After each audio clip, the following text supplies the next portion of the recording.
3 महामंत्र। ॐ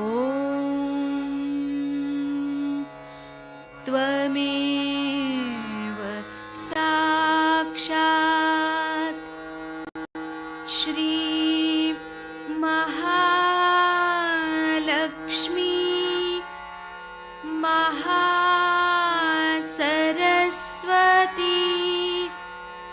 महाकाली त्रिगुणात्मिका कुण्डलिनी साक्षात्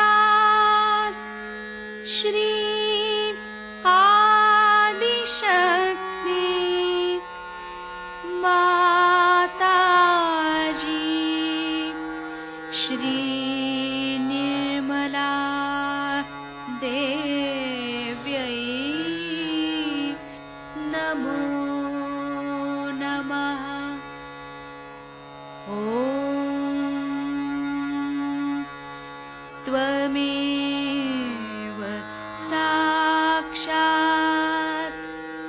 श्री कल्की साक्षात् श्री आदिशक्ति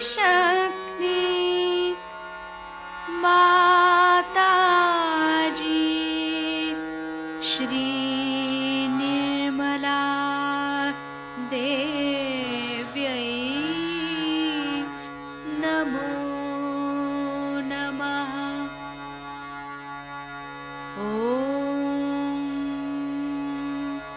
त्वमेव साक्षात् श्री कल्की साक्षात् श्री सहस्रार स्वामिनी मोक्षप्रदायिनी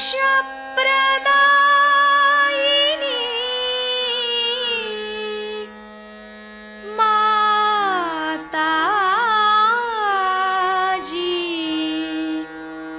श्री निर्मला देव्यै नमो नमः। श्री गणेश मंत्र। ॐ त्वमेव साक्षात् श्री गणेश साक्षात् श्री आदिशक्ति माताजी श्री निर्मला देव्यै नमो नमः।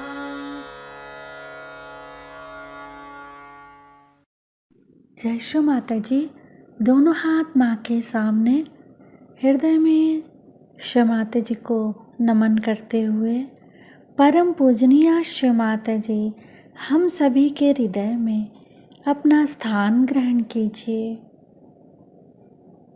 माँ की छवि को हृदय में स्थिर करते हुए श्री माता जी हम सभी के हृदय को अपने प्रेम से भर दीजिए।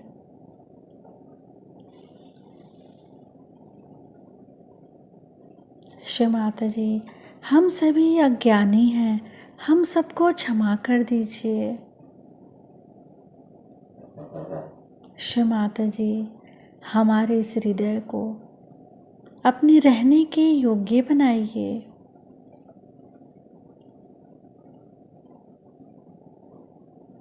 माँ की छवि को हृदय में स्थिर करते हुए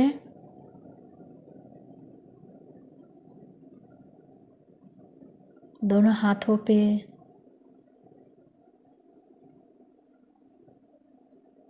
अनुभव करेंगे श्री माता जी का आशीर्वाद। जो कुछ भी है उसको देखते रहेंगे। श्री माता जी हमारे दोनों हाथों में परम चैतन्य की अनुभूति दीजिए। धीरे धीरे अपने संपूर्ण चित्त को फ्रंट आज्ञा पे शिव माता जी, मैंने सबको क्षमा कर दिया, अपने आप को भी क्षमा कर दिया। शिव माता जी, कृपा करके आप भी मुझे क्षमा कर दीजिए। पूरे आज्ञा को देखेंगे, फ्रंट आज्ञा को।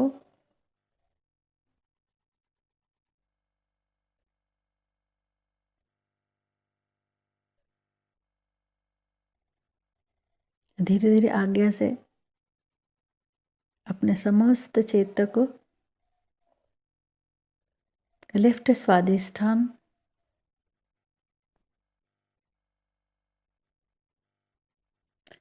लेफ्ट स्वादिष्ठान पे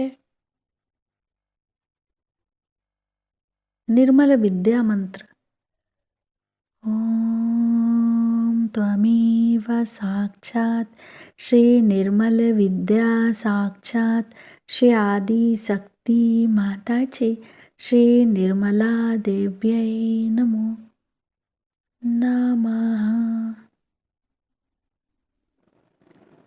लेफ्ट स्वादिष्ठान से अपने चित्त को राइट नाभि,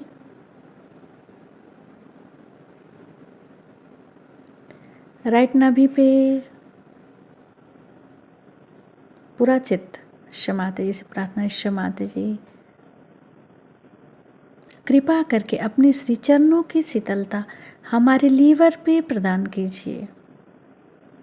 शिव माता जी के श्री चरण कमलों को राइट नाभि पे देखेंगे।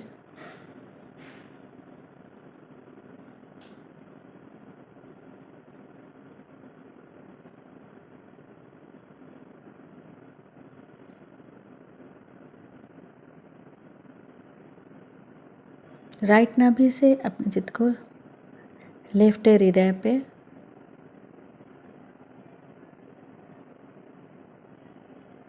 बाएं हृदय पे संपूर्ण चित्त।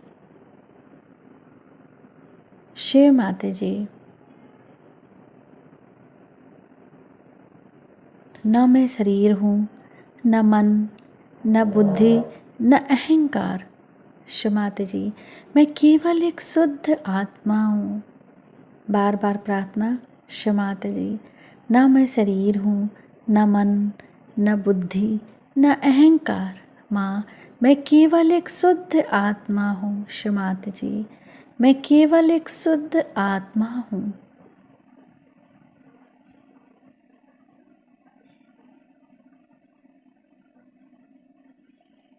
लेफ्ट हृदय से सिर के तालू भाग को मिलाएंगे।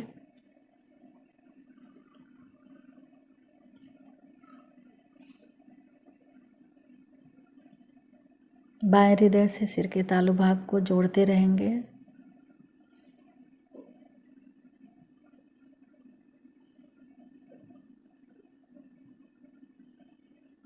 संपूर्ण चित्त सिर के तालू भाग पर।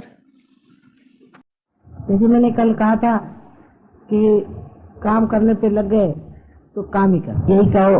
सत्वगुण पे थे असल में बहुत पहले, तमोगुण की ओर गए, क्योंकि हम लोग अब डेवलपिंग बन गए हैं तो अब रजोगुण पे आ गए।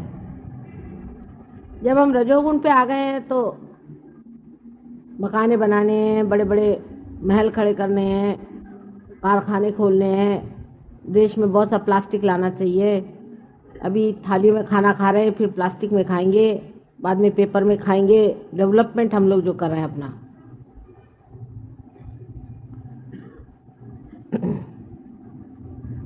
इस वक्त आदमी अति कर्मी हो जाता है, बहुत ज्यादा कर्म करने लगता है, तब उसके अंदर स्वयं ही संतुलन बिगड़ जाता है, बैलेंस बिगड़ जाता है। उसकी एक विचित्र सी व्यवस्था अपने कुंडलिनी योग में बनाई हुई, जो स्वादिष्ठान चक्र कुंडलिनी में अर्थात मार्ग में है, जिस चक्र से कुंडलिनी गुजरती है, जिस चक्र के कारण सारी सृष्टि की निर्मित हुई, आकाश के ग्रह गोल सारे तारे जिस चक्र के मारे इस संसार में आए, उस चक्र का स्थान हमारे भी अंदर पेट में है। यह चक्र नाभि चक्र से निकल के और उसके चारों तरफ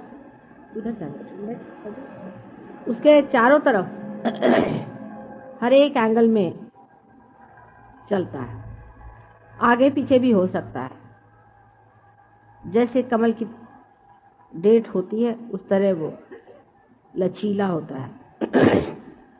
उसके ऊपर, उस चक्र के ऊपर श्री ब्रह्मदेव का स्थान है और उनकी पत्नी, या उनकी पत्नी तो नहीं कहना चाहिए क्योंकि वो कुमारिका ही रहती है हमेशा, उनकी सहचरी जो है वो सरस्वती है, या कहना चाहिए उनकी शक्ति जो है वो सरस्वती है।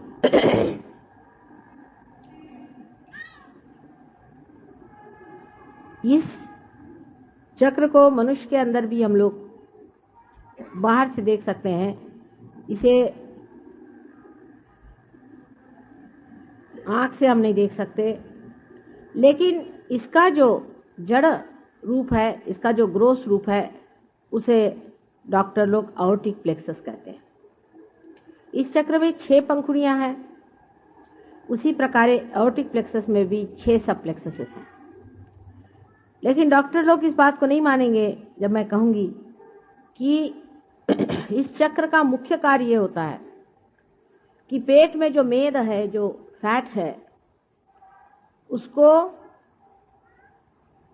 मेंदु माने अपने मग्स जिसे कहते हैं, या जिसे आप ब्रेन कहते हैं, उस ब्रेन के सेल्स का रिप्लेसमेंट करना। यहाँ का जो मेद है, जो फैट है, उसको इवॉल्व करके, उसकी उत्क्रांति करके उसको इस योग्य कराना कि वो अपने ब्रेन का सेल बन जाए। जब हम बहुत विचार करते हैं, जब हम बहुत प्लानिंग करते हैं, जब हम बहुत सोचते हैं, जब हम रजोगुण को इस्तेमाल करते हैं, तब ये कार्य बहुत वेग से होता है, उसमें गति आ जाती है। हर समय हम लोग सोचते ही रहते हैं, फिर हमारा सोचना भी नहीं बंद हो सकता। पूरी समय हम विचारों के चक्कर में उलझ जाते हैं, 1 मिनट भी हम अपने विचार को रोक नहीं पाते। हजारों तरह के विचार हम एक के ऊपर एक लाते जाते हैं और प्लानिंग में लगे रहते हैं। ये कार्य अविरत होते रहता है, लेकिन जब इसकी गति बहुत ज्यादा, जरूरत से ज्यादा बढ़ जाती है, तब इस चक्र के जो दूसरे कार्य हैं, जिसे कि हम कह सकते हैं कि हमारा लिवर, हमारा स्प्लीन, हमारा पैनक्रियाज, हमारी किडनी, हमारा यूट्रस, इन सब चीजों को ये चक्र देखता है। तो उसमें कमी आ जाती है और कभी कभी रुकावट सी आ जाती है, क्योंकि एक ही कार्य में फिर संलग्न हो जाता है।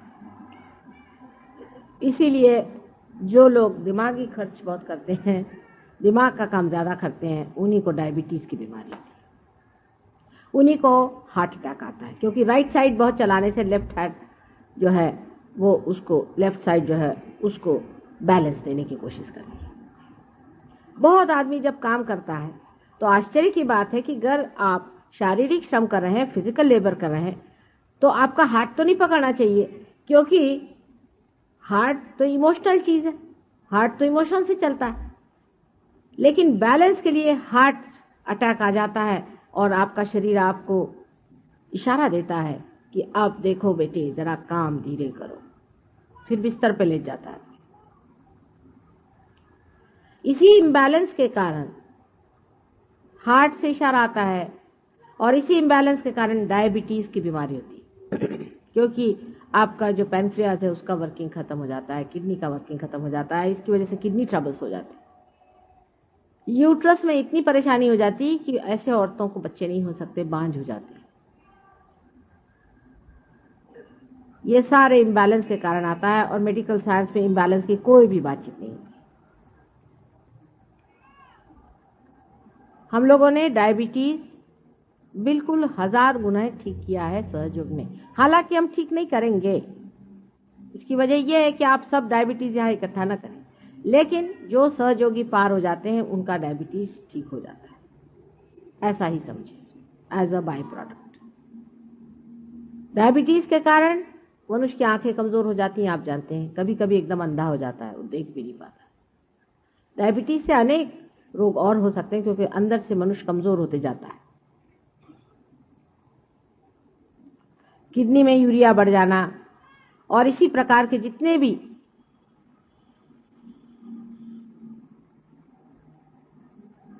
लेफ्ट साइड की बीमारियां हैं वो राइट साइड के अतिक्रम से होती है। और फिर विचार का भी ऐसा हो जाता है कि जब मनुष्य विचार को अत्यंत जोर से गतिवेग से करता है तो उसके ब्रेन में भी एक तरह का मोमेंटम बन जाता है, माने वो फिर उसे रोक नहीं पाता और वो इस कदर बेतहाशा पागल की तरह सोचने लग जाता है कि अब वेस्ट में इस तरह के अनेक लोग हैं।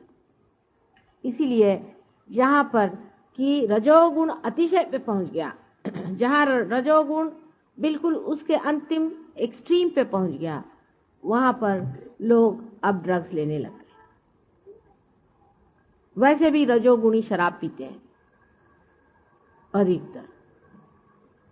रजोगुणी इसलिए शराब पीते हैं क्योंकि उनको लगता है इससे कुछ बैलेंस आता है, एस्केप है। मस्तिष्क की जो अत्यंत क्रिया होती है उसे बचने के लिए, उसे एस्केप करने के लिए लोग शराब पीते हैं, पर इसका वो इलाज नहीं, फिर आप तमोगुण में आ गए। और जितने अति से आप दूसरी अति पे पहुंच जाइए तो फिर उतनी अति से आप फिर उसी अति पर पेंडुलम के जैसे दौड़ते रहिए। एक अतिशयता अगर आपने ले ली तो आप दूसरे अतिशयता पे पहुंचते हैं। तो जब आपने अतिशय एक तरह से नशा चढ़ा लिया काम करने का, अति काम करने का, तो उन देशों में जहां की अत्यंत ज्यादा प्लानिंग हो गई, हर एक चीज जहां पर बिल्कुल रजोगुण की अति हो गई है, वहां अब आपको यंग लड़कों में 30 साल के नीचे बच्चों में, या समझ लीजिए 35 साल के नीचे लोगों में आपको 100 में 2 या 3 ऐसे मिलेंगे जिन्होंने ड्रग्स अभी तक चखी नहीं। सोचिए आप, सोचिए कितनी हद हो गई वहां पे। और कम से कम 30% लोग वहां ऐसे जो रेगुलरली, इसमें के रेगुलरली जिसको कहते हैं ड्रग्स लेते हैं। 13 साल की उम्र से लोग वहां ड्रग्स लेना शुरू कर, ये स्केप हो गया शुरू। ये नेचुरल है, क्योंकि जब आप इस कदर परेशान हो जाएं अपने विचारों से कि आप जी नहीं सकते हैं, तो कहीं ना कहीं अपने से भागिएगा, आप अपने को देख भी नहीं पाएगा, आप अपने को फेस नहीं कर सकते। उसके साथ फिर और भी चीजें जुड़ती जाती हैं।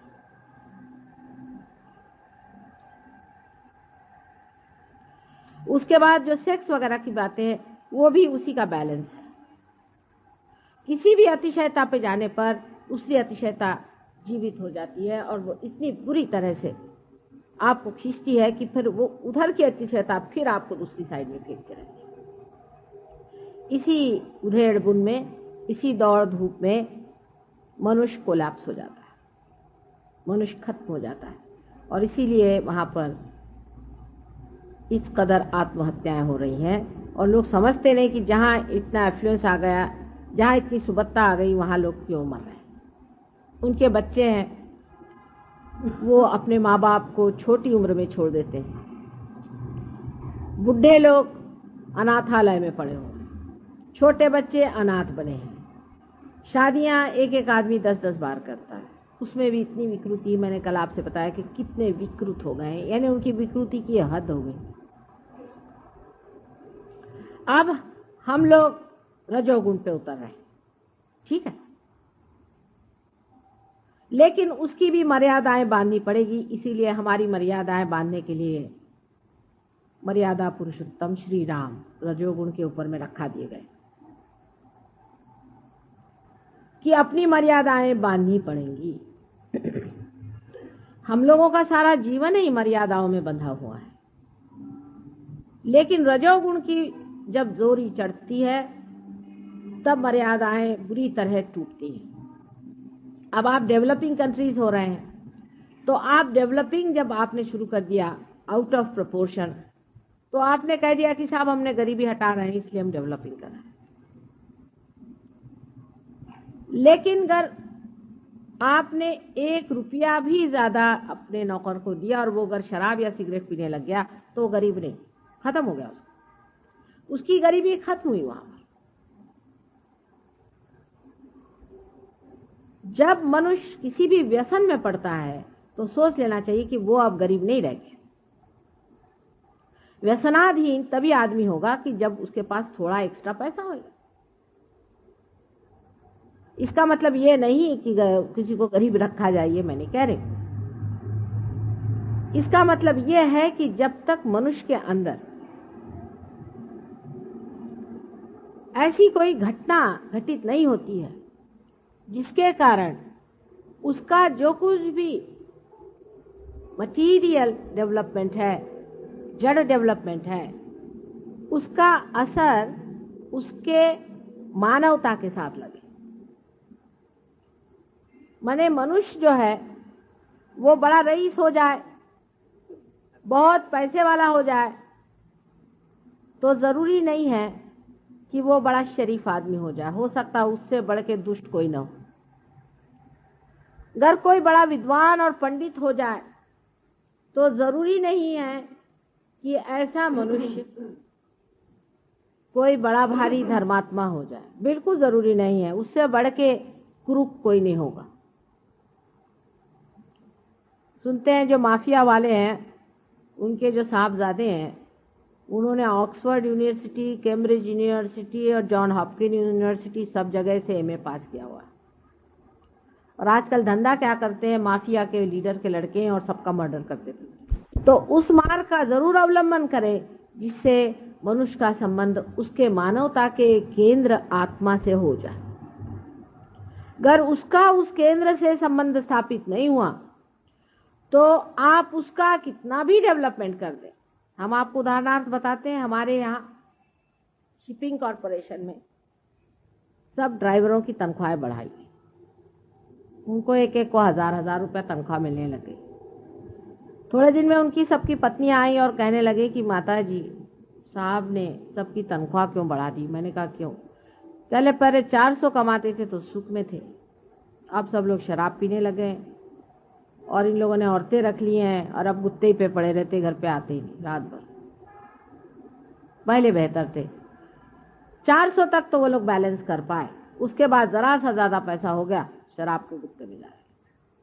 इसका मतलब बिल्कुल ही नहीं है कि उनको 400 ही दिया जाए, पर उनको वो बैलेंस दिया जाए जिसके कारण वो उस लक्ष्मी को संवार सके। नहीं तो पैसे वाले हो जाएंगे राक्षस, पर लक्ष्मीपति नहीं। इसका कनेक्शन हमारे अंदर से उस आत्म तत्व से जुटना चाहिए जिससे मानवता पनपती है। जब तक ये कनेक्शन नहीं होगा सारा आपका एजुकेशन बिल्कुल व्यर्थ है। इसीलिए सूरदास जी ने भी कह दिया कि सूरदास की सभी अविद्या दूर करो नंदलाल। सारा एजुकेशन करके भी जब तक आपने आत्म तत्व का प्रकाश उस एजुकेशन पे नहीं लिया तो आपका एजुकेशन भी व्यर्थ हो जाता है, उसका कोई भी अर्थ नहीं लगता। इसलिए अत्यंत आवश्यक है कि आप अपने आत्म तत्व को पाएं, तब आपको हर एक चीज का अर्थ लगेगा। जो ये सातों चक्र हैं आपके अंदर, यही वो मानवता के अनेक अंग हैं जिसको पुरोती हुई कुंडलिनी अंदर से जाती है, इसीलिए वो सबको समग्र करती, इंटीग्रेट करती है। जब कुंडलिनी इन सब से गुजरती है तो इन सब तत्वों पर चलती हुई तत्व को इंटीग्रेट करती हुई आपके आत्म तत्व पे पहुंचती है, और तब आत्मा का जो प्रकाश है इन चक्रों पे गुजरता हुआ जाता है और मनुष्य समझ लेता है कौन सी चीज ठीक है और कौन सी गलत है। क्योंकि अगर आप कोई गलत काम करना चाहेंगे तो आप नहीं कर सकते थे, मुश्किल हो जाएगा। उसकी वजह यह है कि आपके अंदर एक नई चेतना आ जाती है जिसे वाइब्रेटरी अवेयरनेस कहिए, जिसे चेतनात्मक अवेयरनेस कहें। आप कह सकते हैं कि जिसे आप चैतन्यमय चेतना कहें। उस चेतना के प्रकाश में आप समझ सकते हैं कि ये चीज अच्छी है कि बुरी है। अगर आपने कोई बुरा काम किया आपके वाइब्रेशन से एकदम रुक जाएंगे। आप अगर वाइब्रेशन से पूछे कि फला आदमी शरीफ है या बदमाश है, अगर आपके वाइब्रेशंस रुक गए तो समझ लीजिए कि बहुत निहायत शैतान आदमी। इन्हीं वाइब्रेशंस की वजह से आप समझ पाइएगा कि परमात्मा है या नहीं। जितने आपके बुनियादी प्रश्न एब्सोल्यूट क्वेश्चंस हैं, उसका जवाब आपको इन्हीं चैतन्य के लहरियों से मिल सकता है। कोई चीज सत्य है या असत्य है, ये जानना इस कलयुग में बहुत ही कठिन है। कारण हम लोग इस कंफ्यूजन की वजह से, इस कोलाहल की वजह से बिल्कुल ही अपरिचित हो गए हैं किसी भी संवेदना से, किसी भी सेंसिटिविटी से। और इस वक्त कर ये सेंसिटिविटी जो सूक्ष्म और अति सूक्ष्म सेंसिटिविटी है, संवेदना है, जब आपके अंदर आ जाती है तो आपको चाहिए कि आप इसको जमाएं। कोई अगर चाहे कि थोड़ा सा हम करके माता जी क्यों नहीं हमारे अंदर हो जाता, सो बात नहीं। हाँ, आपका कनेक्शन तो हम जोड़ देंगे, लेकिन अभी आपका ढीला ढाला कनेक्शन है, उसको ठीक से जमाना पड़ता है। उसको सूक्ष्म साथ से जमाइए। अगर आपको अपने प्रति इज्जत हो, आप अगर इसको एक विशेष रूप से कोई चीज समझते हो, तो आप जरूर प्रयत्न करें। अगर आप अपने प्रति जागरूक नहीं हैं और आप अपने जीवन का कोई भी अर्थ नहीं समझते हैं और जीवन को आज तक आपने व्यर्थ ही किया और आगे भी आप व्यर्थ ही करना चाहते हैं, तब फिर सहज योग आपके लिए बिल्कुल व्यर्थ है। आप आएंगे यहाँ पार हो जाएंगे, लेकिन इसकी गहराई में आप नहीं उतर सकते। इसमें बैठना पड़ता है, इसकी बैठक होती है। अगर आप अपने जीवन का वास्तविक अर्थ इसमें बिठाना चाहते हैं तो अपने सब सूत्रों पर आपको ठीक से व्यवस्थित रूप से पकड़ना चाहिए और उसमें निष्णात होना चाहिए, नहीं तो आपका आना जाना बेकार हो गया। जैसे कि किसी ने हाथ में सितार पकड़ ली और उसका झंकार कर दिया, तो क्या वो सितार में निष्णात तो नहीं होता?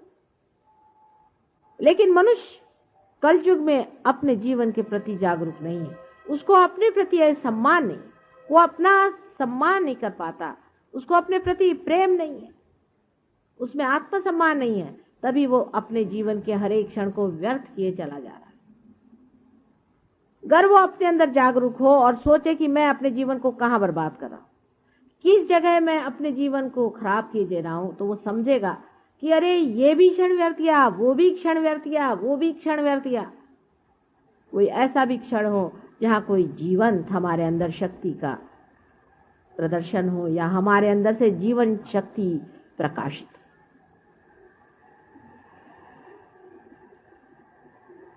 यही स्वार्थ है, स्व का अर्थ खोज लेना ही स्वार्थ है। बाकी सब जो है ये माया का खेल है। मनुष्य सोचता है कि इसमें स्वार्थ मिलेगा, उसमें स्वार्थ है, उसमें स्वार्थ है, लेकिन अगर मिलता होता तो कहीं चिपक के रह जाता। कहीं भी स्वार्थ नहीं मिलने वाला। स्वार्थ, स्व का अर्थ समझने से ही स्वार्थ घटित हो सकता है, और इसलिए स्व का सिर्फ अर्थ ही नहीं समझना है, उसमें एकाकार होना है। इसी को हम मेडिकल टर्मिनोलॉजी में ऐसा कहेंगे कि पैरासिम्पैथेटिक नर्वस सिस्टम पे कंट्रोल आ जाना चाहिए। अब डॉक्टर कहेंगे तो कैसे हो सकता? हाँ, इन लोगों से नहीं हो सकता, डॉक्टरी से नहीं हो सकता है, किसी भी विद्वान से नहीं हो सकता, किसी पढ़ने लिखने से नहीं हो सकता है, न योगे न सांख्य न किसी भी चीज से नहीं हो सकता। ये पहले ही कह दिया, अरे कितने वर्षों पहले से कह दिया, हजारों वर्षों पहले से कह दिया कि इससे नहीं हो सकता है। इसमें माँ की कृपा चाहिए। ठीक है, आप में से जो लोग यहाँ आए हैं, सभी लोग इसको पा सकते हैं, लेकिन हर एक इंसान नहीं पाएगा। ये भी बात मैं कहूँ, हर एक नहीं पाता। कल साहब एक साहब आए, वो नहीं पाए तो बहुत मेरे पे बिगड़े। उन्होंने जाके बाहर तमाशा किया, चिल्लाने लगे कि ये सब झूठा प्रोपेगेंडा चल रहा है और ऐसा है और वैसा है। उन्होंने बड़े तूफान मचा दिए। जब वो आए थे तभी मैंने उनको पहले अपने पास बुलाया। मैंने कहा बेटे तुम यहाँ आओ। एक तो उनको कोई बीमारी है गंदी अंदर में, और उनके अंदर में भूत बाधा भी काफ़ी थी। तो पहले मैंने बुला के उनसे कहा तुम ठंडे बैठे रहना जरा, नहीं तो परेशान हो जाओ। लेकिन वो विचलित हो गए और बहुत चिल्लाना चीखना शुरू कर। कुंडलिनी, बहुत लोगों का कहना है कि जागरूक होती है तो ये कूदना पड़ता है और नाचना पड़ता है और फलाना होता है, ढिकाना होता है। जो चीज आप कर सकते हैं वो कुंडलिनी नहीं हो सकती। सीधा ही साफ। आप नाच सकते हैं, आप चाहे तो। एक आदमी है, वो नाच रहा है, समझ लीजिए अपने आप से नाच रहा है, किसी वजह से भी नाच रहा है, तो आप कैसे जानिएगा कि ये कुंडलिनी है? क्योंकि कोई भी आदमी नाच सकता है। सीधा हिसाब है। कोई आदमी चिल्ला रहा है, कोई भी आदमी, दूसरा भी आदमी चिल्ला सकता है, चाहे उसकी कुंडलिनी जागृत हो चाहे नहीं। ये तो सभी कुछ आप कर सकते हैं। कुंडलिनी का स्पंदन आप नहीं दिखा सकते। आप अपनी आंख से देखिएगा कि कुंडलिनी त्रिकोणाकार अस्थि में स्पंदित होगी या कहीं साइड में स्पंदित होगी। आप अपने आंख से देख सकते हैं, ये आप नहीं कर सकते कि एक किसी पोर्शन में ही पल्सेशन शुरू हो जाए, धड़ धड़ धड़ धड़ धड़। ये तो आप नहीं कर सकते, कोई करके दिखा दे। पर कोई भी चाहे नाच सकता है, कोई भी चाहे कूद सकता है, चीख सकता है। तो आप ये कहिएगा तो अकस्मात कोई अगर चीखने लग जाए और चिल्लाने लग जाए और कूदने लग जाए तो क्या होगा? तो उसका सीधा नाम है, उनको भूत बाधा हो गई। जब भी किसी को भूत बाधा होती तो वो ऐसे ही करता, उसके अंदर कोई और आदमी आने की वजह से वो आदमी चिल्लाने लगता है, चीखने लगता है, कुछ भी करने लगता है। कल हमारे बीच एक साहब आए थे, मैंने आपसे बताया था कि वो पूरा हठ योग का व्यायाम मेरे सामने करते, पूरा, यहाँ तक कि मैंने उनसे यहाँ आना बंद कर दिया कि मुझे लगा भी इनकी हथौड़ियाँ पूरी बाहर निकल आएंगी, उसको भी ये छोड़ेंगे नहीं। और वो अविरत करते थे, बगैर किसी एफर्ट के करते थे। उन्होंने कभी हठ योग नहीं सीखा। उनके अंदर कोई भ्रष्ट हठ योगी घुस गया था, वो हर तरह के नक्शे मेरे सामने करता था। यहाँ तक इस तरह के भूत बाधा के लोग हैं, आपको आश्चर्य होगा कि वो मेरे ऊपर अनेक कविता लिखते।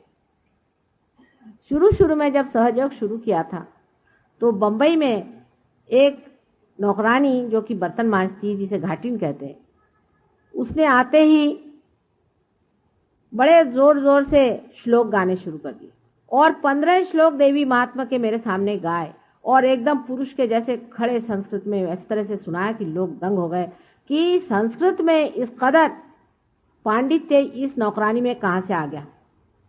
ये इतने बड़े बड़े देवी के श्लोक कैसे सुना रही, बड़े आश्चर्यचकित हो। उसकी वजह यह थी कि उसके अंदर एक पंडित आ गए थे और वो श्लोक सुना रहे थे।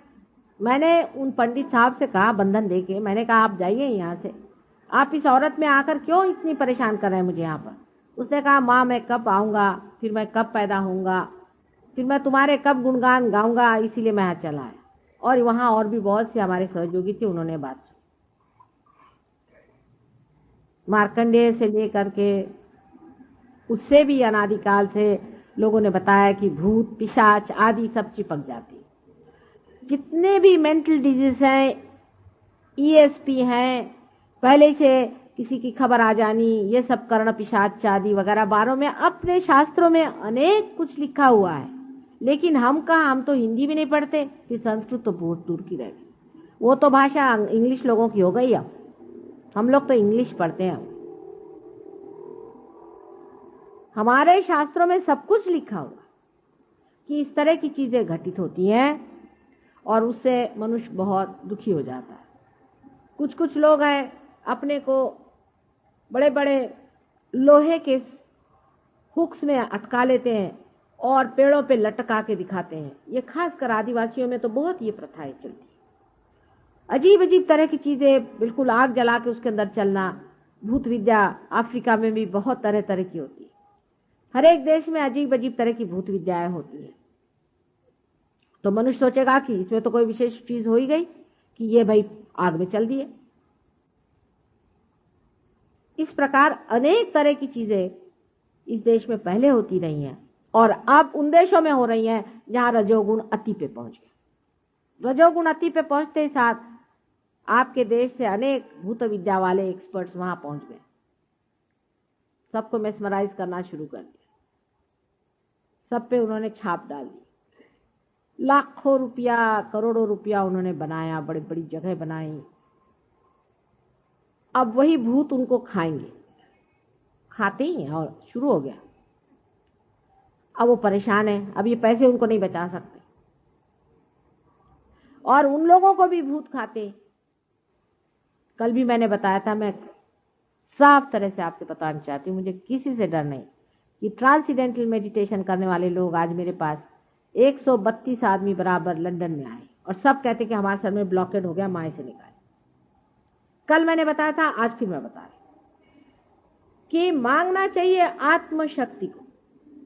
आत्मशक्ति रजोगुणी नहीं होती है, आत्मशक्ति तमोगुणी नहीं होती, आत्मशक्ति सत्वगुणी भी नहीं होती है। वो गुणातीत, सबसे परे बहती हुई सी अंदर से शक्ति स्वरूप अपने अंदर से बहती रहती है। वो किसी भी गुणों के अंदर लिपटने वाली शक्ति नहीं है, वो निर्वाज्य है, किसी से लिपटती नहीं। आत्मा की शक्ति धड़ धड़ धड़ धड़ अंदर से ऐसी बहती है जैसे गंगा जी। उसकी शक्ति का, उस शक्ति के कोई प्रदर्शन आप नहीं भर सकते। अगर आप चाहें कि चलिए इस शक्ति को यहाँ पर घुमा करके चार आप अंगूठी से चीजें निकाल दें और ये वो, ऐसे फालतू चीजों में इस शक्ति को कोई इंटरेस्ट नहीं होता। अंगूठी शंगूठी होती क्या चीजें हैं, पैर के धूल के बराबर भी नहीं है। ये सब आपका टेंशन खराब करने की बात है। सिर्फ सत्व गुण में रहने से, मध्यम कार रहने से, मध्यम स्थिति में रहने से मनुष्य गुणातीत हो सकता है, क्योंकि इसकी जो गति है ये मध्यम में जो लाइन है जिसे आप देख रहे हैं, जिसे सुषुम्ना नाड़ी कहते हैं, उसी से उसकी गति होती है और उसी से वो आदमी ऊपर उठता है। कुंडलिनी सुव्यवस्थित ऊपर उठती है, उसका उठाने वाला चाहिए। कुंडलिनी बराबर अपने रास्ते से उठ करके ब्रह्मरंध्र को छेद देती है, उसका जानकार चाहिए।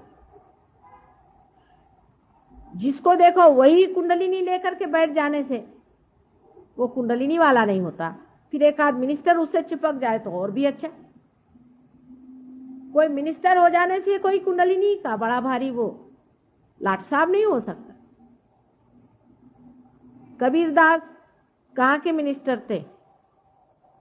कितनी पढ़ाई की थी कबीरदास जी ने? कौन से यूनिवर्सिटी स्कूल में पढ़े थे वो?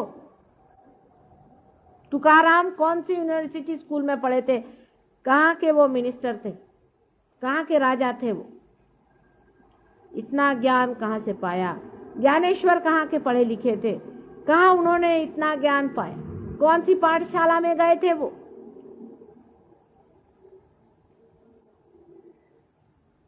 परमात्मा के साम्राज्य में उतरने की बात है। जब मनुष्य परमात्मा के साम्राज्य में आ जाता है तो उसके कायदे कानून देखने लगता है तो हंसी आती है कि इस कायदे कानून को क्या करें। अभी कोई साहब ने मुझसे कहा कि माता जी हमारे लिए कोई अब देश में लीडर नहीं रह गया, आप ही इलेक्शन लड़ो। अरे मैंने कहा कहाँ की बात करते हो? राजा के घर में रहने वाले लोग भिखारियों के घर में आके नहीं रह सकते।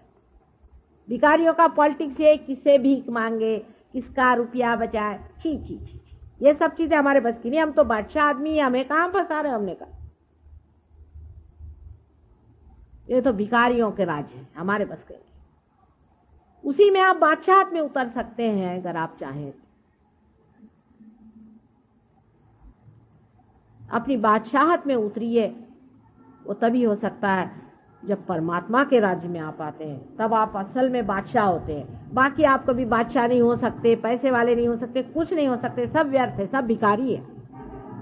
दीन बन करके खड़े हुए हैं, साहब हमारा ये काम करा दीजिए, गिरा रहे हैं भगवान से भी जाके कि हे भगवान मुझे तुम फलानी चीज दे दो।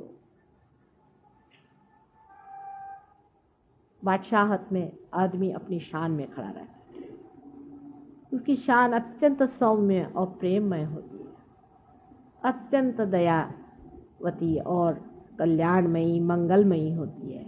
परमात्मा के जो रूल्स और रेगुलेशंस है और उसका जो प्लानिंग है उसके साथ एकाकार होना चाहिए।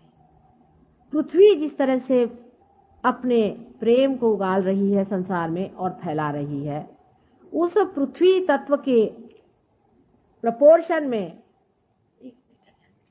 उस पृथ्वी तत्व के उगालने के प्रपोर्शन में ही आपको प्रोडक्शन करना चाहिए। पृथ्वी जिस तत्व से उगाल रही है, आज जिस तरह से वो सृष्टि पे बना रही, उससे आउट ऑफ प्रपोर्शन आप बनाना चाहते हैं रजोगुण में। माने लंदन में अगर आप जाएं तो शराब पीने के सिर्फ अगर ग्लास आप लेने चाहें तो कम से कम 1000-15,000 रुपये आपको खर्चा पड़ना पड़ेगा, कम से कम। पहले तो शराब बनाओ, जो कि बिल्कुल ही गलत चीज है। फिर उसको पीने के लिए जरूरी है आप उसके प्याले बनाओ। अगर इंग्लैंड में अगर स्कॉच विस्की बंद हो जाए तो देश डूब जाएगा, क्योंकि उनके पास दो ही चीजें हैं, एक तो स्कॉच विस्की है और दूसरे उनका क्रिस्टल है।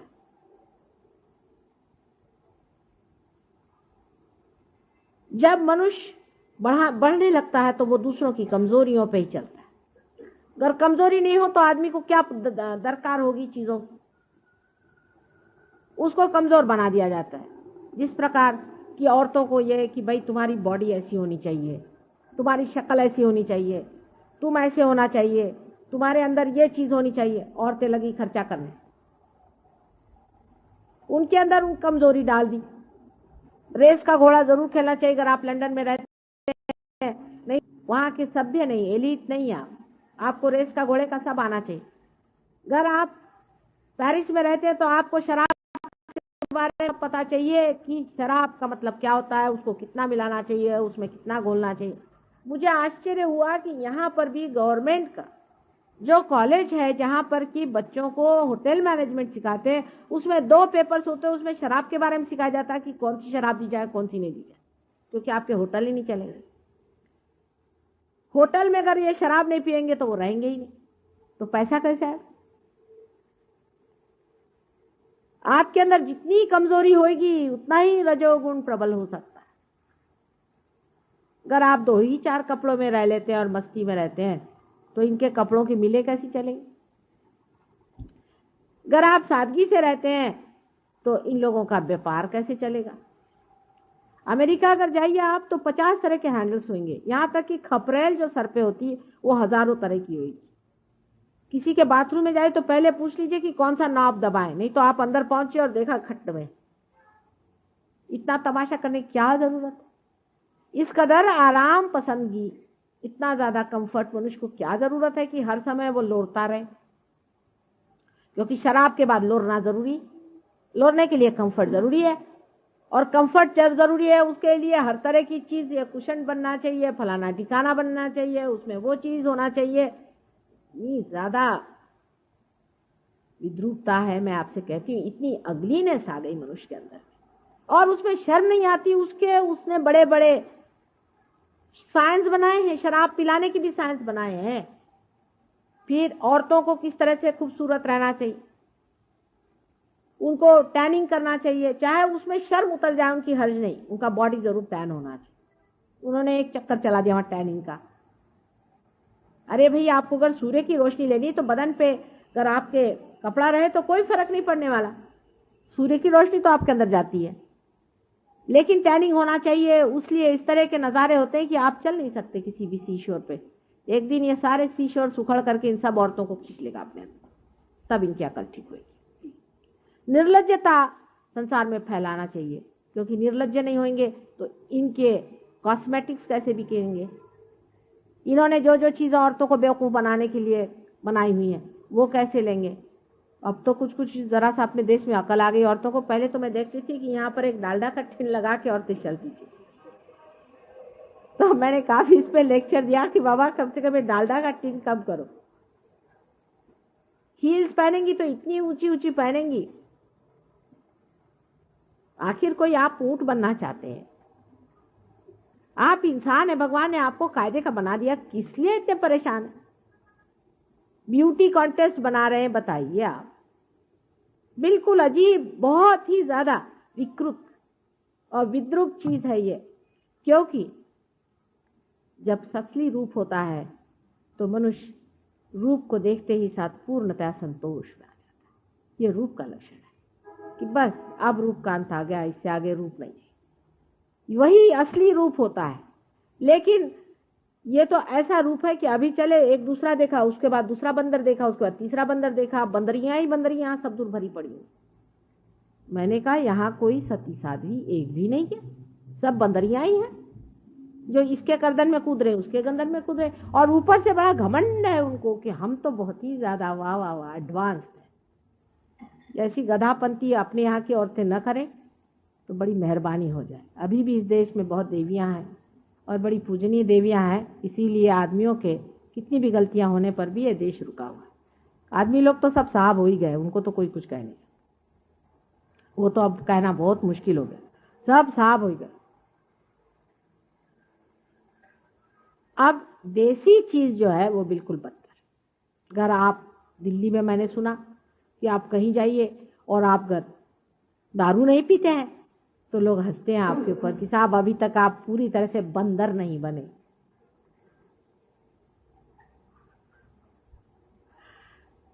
और जब तक बंदरों की दुमें नहीं करती तब तक और भी उनको खुशी नहीं होती कि जब तक आपने 2-4 लड़कियां इधर उधर से ला करके और नचाए नहीं तो आप काम से गए। आजकल यहाँ के बुढ़ों को शौक हो गया है कि हम उल्लू न बने। वो एक हमने नागपुर हमारा है देश जहाँ हम रहते थे, वहाँ के लोग कुछ क्रूर जरूर है, कभी कभी पते की कहते हैं, कहले बुलबुलों को हसरत हुई कि उल्लू न हुए। तो बजाय इसके कि समझदारी रखें, कुछ शांति रखें, कुछ शान अपनी रखें, बुजुर्गों को आजकल ये शौक हो रहा है कि हम जवानों जैसे जा करके वहां वो नाचते कूदते हैं ना लोग, जपरे रख करके उस तरह से हो जाए। एक साहब मुझसे कहले, साहब इसमें क्या हर्ज आपको है, हम गरीबी बन के घूमे तो आपको क्या हर्ज है? साहब मैंने कहा मुझे कोई हर्ज नहीं, लेकिन मैं आपसे इतना बता दूं कि आप इस वक्त ऐसे लग रहे हैं जैसे कोई पिशाच होता है, और अगर आप पहले ही से पिशाच बने घूम रहे हैं तो कोई पिशाच आपके ऊपर बैठ जाए तो वो दोष किसका होगा? पिशाच का नहीं, आप ही का होगा, क्योंकि वो देखेगा ये अच्छा एजेंट मिल रहा है अपने जैसा जिसमें जम जाएंगे पूरा। आपकी शक्ल ऐसी है कि उसमें सिर्फ भूति आकर्षित हो जाए। ये सब रजोगुण की कमालात है। सुनिए कि आपको पिशाचों जैसे घूमना है तो आप रजोगुण बनिए, डेवलपमेंट करना है तो करिए। जो पैंट 10-10 दिन नहीं धुलती, एक लेडी तो सुनते हैं कि उसने पहनी है तब से उसने धोई ही नहीं कितने दिन से, उसी के साथ नहाती है और सुखाती है। एक एक तमाशे सुनिए आप, उनकी हाईएस्ट डेवलपमेंट आपसे बताएं। अब वहां पे एक पंक रॉक नया निकला है, शायद आप तक पहुंचा नहीं अभी तक, हो सकता है पहुंच जाए। उसमें सिर्फ कुछ बड़ी बड़ी पिने लेकर के यहाँ से सिल दिया जाता है, दोनों साइड बड़ी बड़ी पिने, नाक में लाल, यहाँ पे शॉकिंग पिंक, यहाँ पे हरा, ये सब पत्तियां हैं, इनको निकाल निकाल के जोड़ लीजिए और उसके बाद घुमा करते हैं। और वहां कौन घूमते हैं? बड़े बड़े प्रोफेसर। हमारे यहाँ कुछ प्रोफेसर बैठे, संभल के रहिएगा। और एक साहब तो आसमान, मैं उनको समझती थी, एक पार्टी में आए तो ये सब करके आए। मैंने कहा ये क्या कहना है, आजकल मैंने पंक रॉक ज्वाइन कर लिया। मैंने कहा आप तो काफी अक्लमंद बनते थे, अब आप पंक रॉक में चले। कहले आपको भी बड़ा मजा आएगा, आइए, बड़ी शांति मिलती उससे।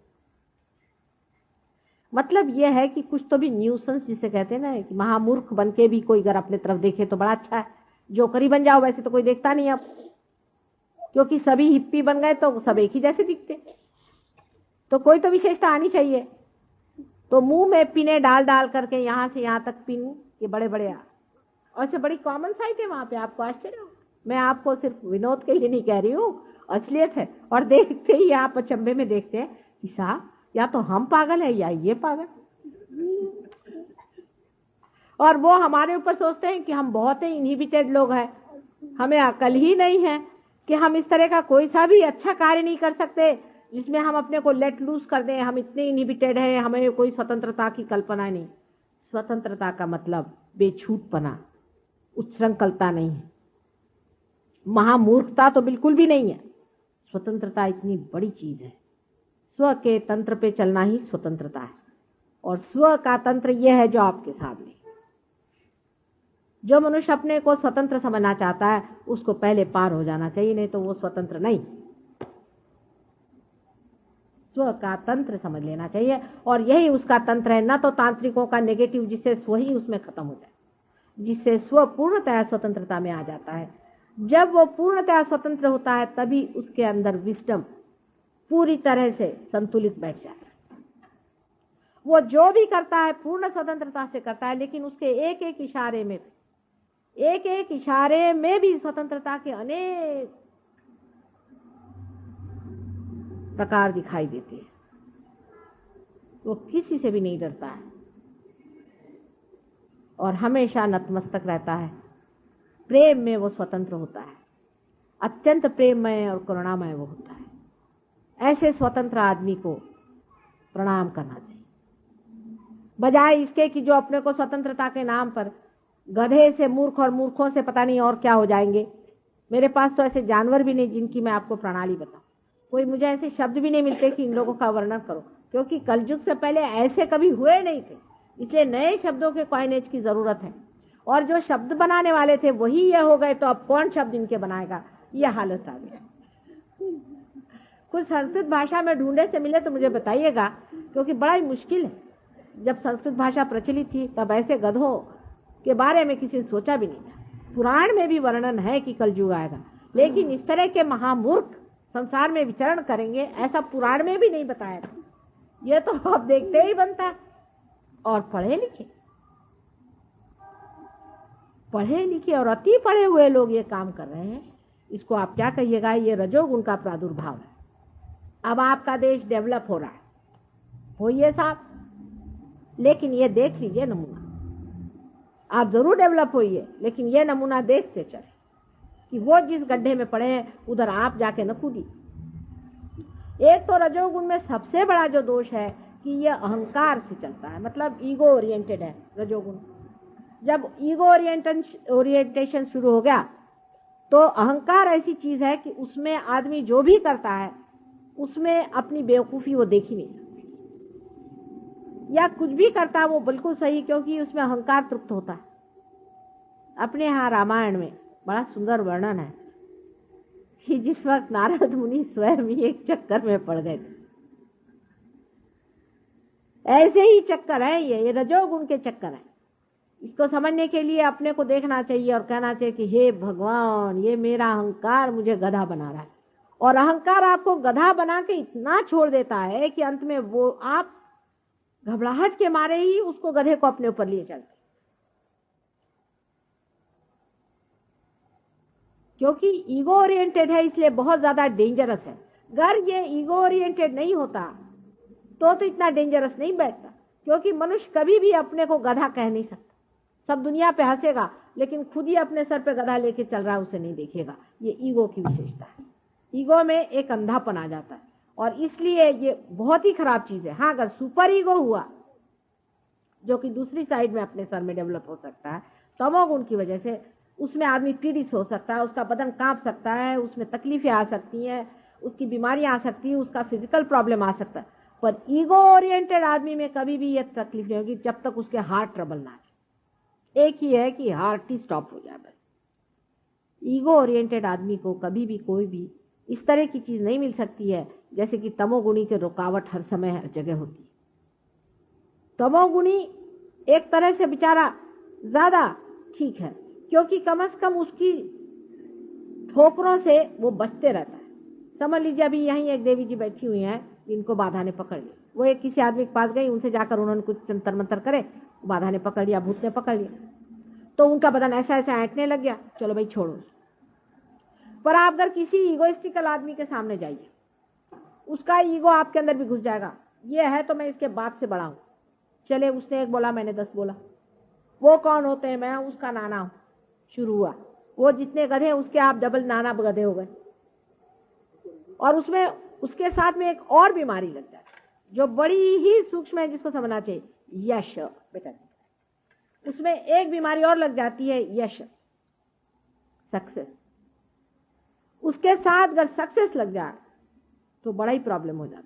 फिर तो आदमी को गधे पे से उतारना असंभव है। सक्सेस अगर लग गया तो बड़े सक्सेसफुल थे वो, फिर उनके मरने के 30-40 साल बाद निकलता है कि उन्होंने ये गधापंती करी, ये गोबर खाया, ये हालत अपनी खराब की, वो ऐसे थे और वो वैसे थे। तो लोग कहते वो तो ऐसे होंगे नहीं, क्योंकि ईगो में आदमी कुछ भी कर सकता है, कहीं भी जा सकता है, कैसे भी काम कर सकता है। बहुत से लोग हैं ईगो में अकल लगा करके और चोरी छिपे करते हैं, और कुछ लोग हैं खुलेआम करते हैं अगर वो एक्सपोज हो जाए। लेकिन सबके अंदर एक तरह की एक बड़ी दानव शक्ति कार्यान्वित होती है, और इतनी महामुक्ता उस दानव शक्ति में है।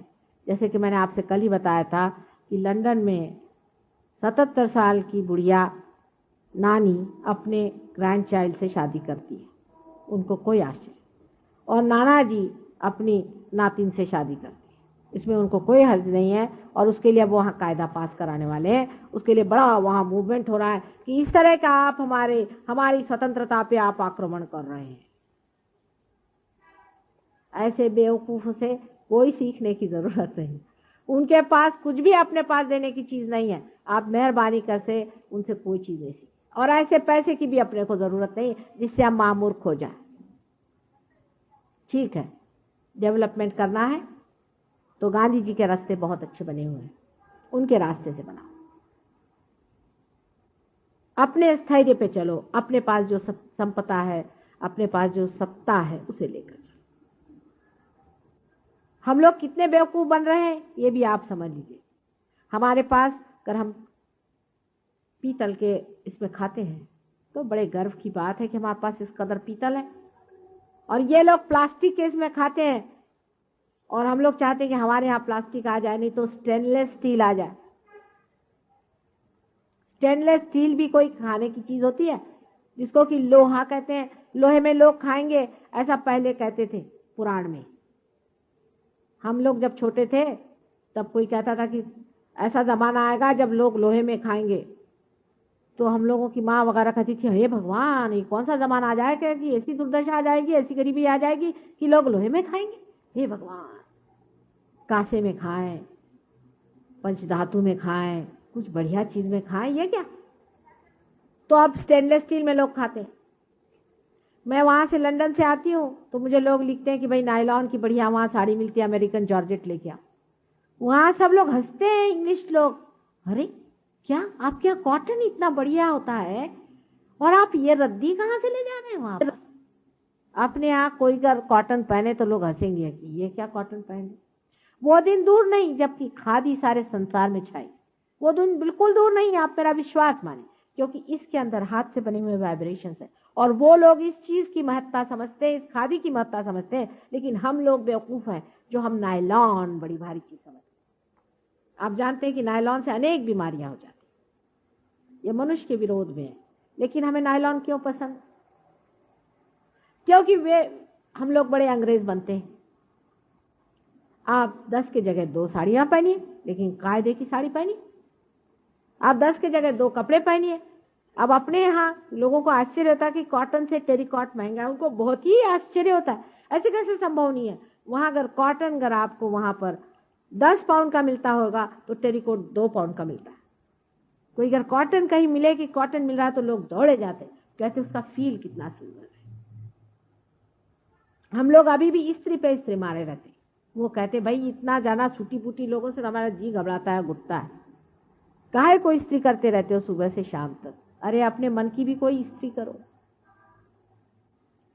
बाहर की झकपकाहट जिसे हम लोग सोचते हैं कि बहुत बड़ी चीज है, उस पर लोग हंसते हैं। अंग्रेज लोग बहुत हंसते हैं। हमारे कुछ इंग्लिश शिष्य आए थे तो कहने लगे हमें बम्बई ज्यादा पसंद है बनिस्बत दिल्ली के। ठंड में थे ना, तुमने कहा क्यों? कहले यहाँ से everybody so westernised for it. मैंने कहा वेस्टर्नाइज्ड, हाउ डू से? कहले ये सब लोग सूट झाड़े घूम रहे। उन लोग के समझ में नहीं आई बात, वो इसको समझ नहीं पाते। तो मैंने उनसे कहा तुमको भी इन पे रोब झाड़ना है तो सूट पहन के आना, नहीं तो इन पे रोब नहीं पड़ेगा। जब यूनिवर्सिटी जाना तो सबसे बेस्ट सूट पहन के जाना। अंग्रेज अगर सूट में आया तो उसी के पैर पे हमारा हिंदुस्तानी गिरता है, और ऐसे वैसे नहीं गिरने वाला अगर तुम ऐसे वैसे कपड़े पहन के आओगे। तुम नहीं समझते हो, अभी भी हमारे अंदर वही स्लेविश मेंटालिटी हजारों वर्षों की चली आ रही, वो छूटने नहीं वाली। हमारे जो बाप दादे हो गए वो ये सब पहनते नहीं थे, लेकिन इंसानियत के मादा उनके अंदर बहुत जरूरत से ज्यादा था।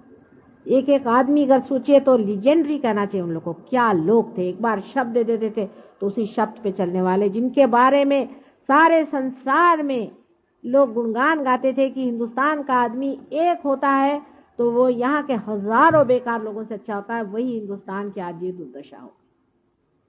ये रजोगुण की कृपा है।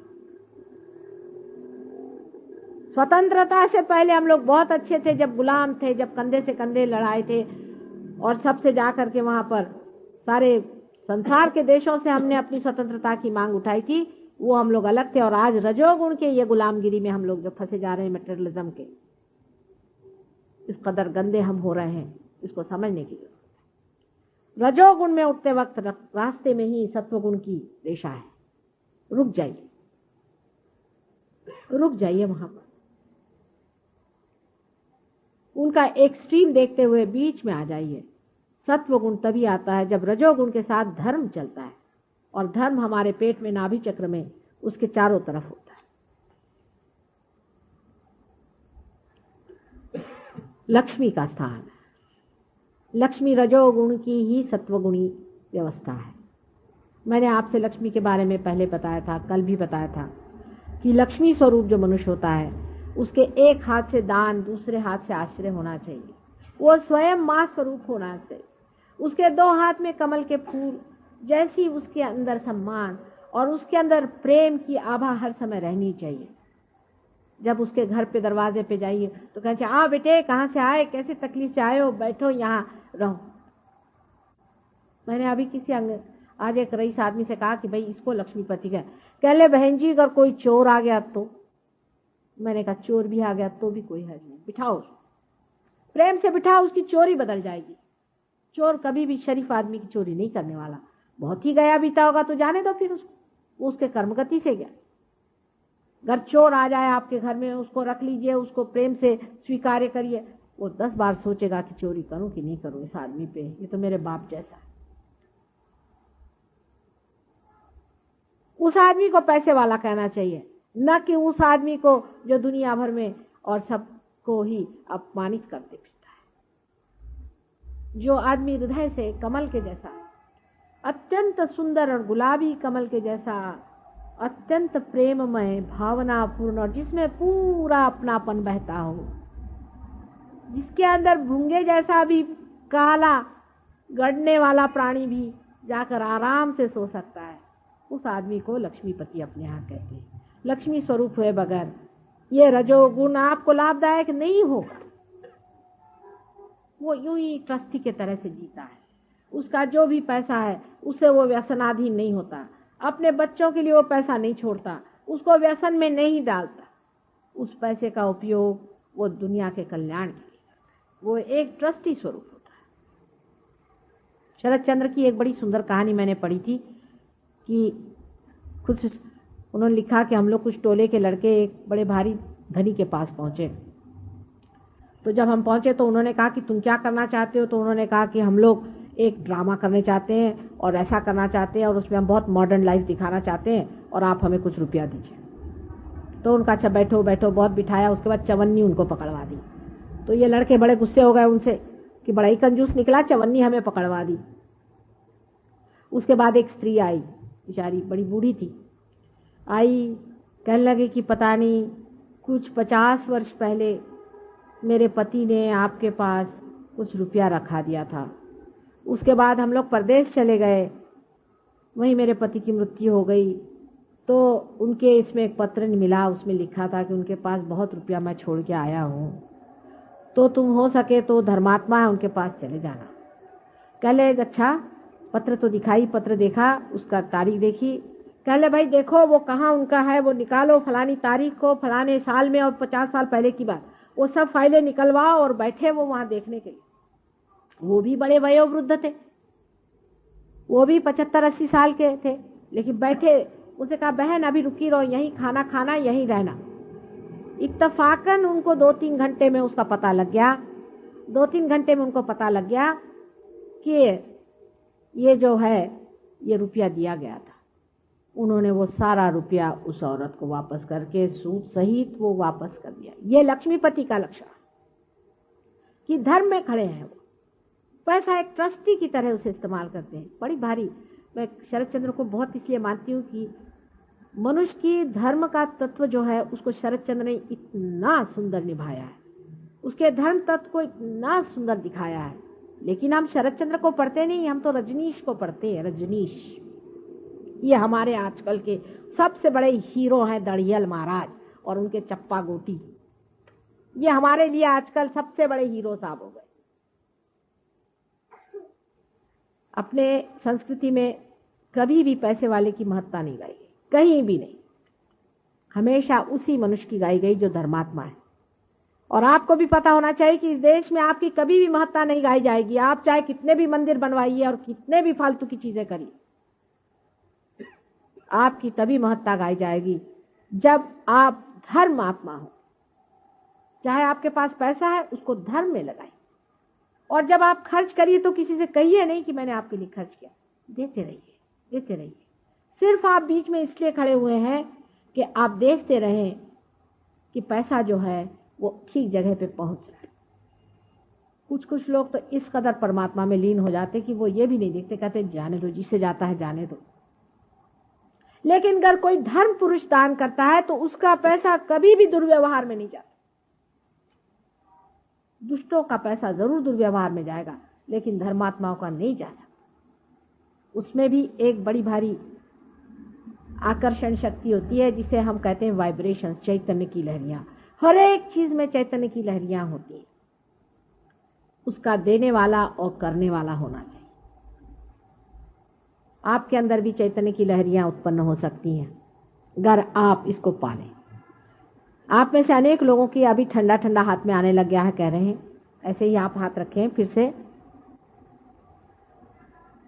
आज मैं आपको बचे हुए 3 चक्रों के बारे में बताऊंगी, क्योंकि कल मैंने आपको नीचे वाले 4 चक्रों के बारे में बताया था। अगले साल शायद मैं ज्यादा दिन के लिए दिल्ली आ जाऊंगी, देखिए। लेकिन दिल्ली वाले और बंबई वाले और कलकत्ते वाले जरा जरूरत से ज्यादा बड़े लोग हैं, तो उनके लिए भी 16 राक्षस पैदा हुए हैं, 6 राक्षसी भी। वो बराबर अपना मौके से आ जाते हैं, जहां जहां बैठे हुए हैं। लाला अमके ढमके, राय बहादुर टमके ठमके, फलाने मिनिस्टर, फलाने ठिकाने, उसके लिए सब बने हुए हैं। वो आकर के बराबर जमे हुए हैं सब जगह। मैं गरीब सहयोगिनी हूँ, मेरे लिए तो देहातों में अनेक लोग मिल सकते हैं। देखिए दिल्ली शहर में कहाँ तक लोग प्रगति करते हैं, कहाँ तक बढ़ते हैं, कहाँ तक सच्चाई को पाते हैं। ज्यादातर लोग तो जो फैशन चल रहा है उसी में चलते हैं। आजकल फैशन है तो हजारों आदमी चले जा रहे हैं सिर्फ दर्शन के लिए। कह ले 25,000 आदमी सिर्फ दर्शन के लिए आए थे। अच्छा, फिर उनका क्या हुआ? कह ले बस दर्शन हो गए। फिर क्या हुआ? कौन सी भलाई हुई? कुछ नहीं, दर्शन हो गए साहब, दर्शन हो गए, मैंने दर्शन हो। अरे भाई, कुछ फायदा हुआ? कुछ भला हुआ?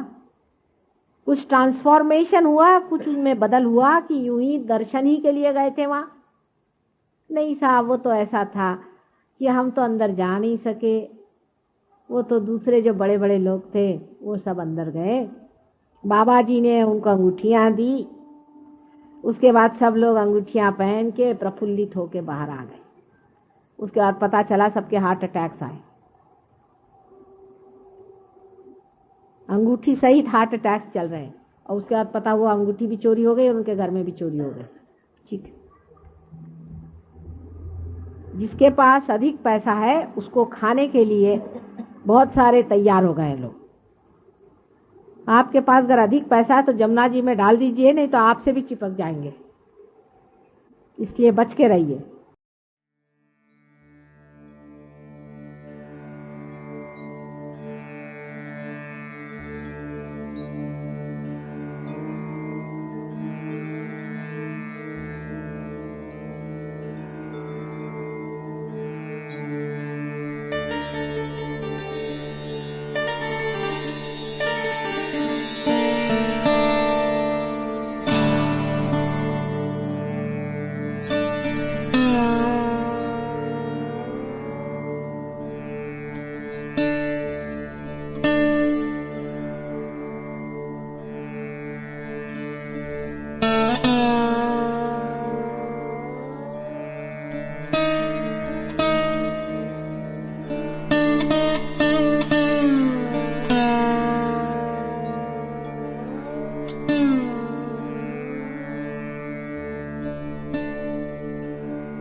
Mm-hmm.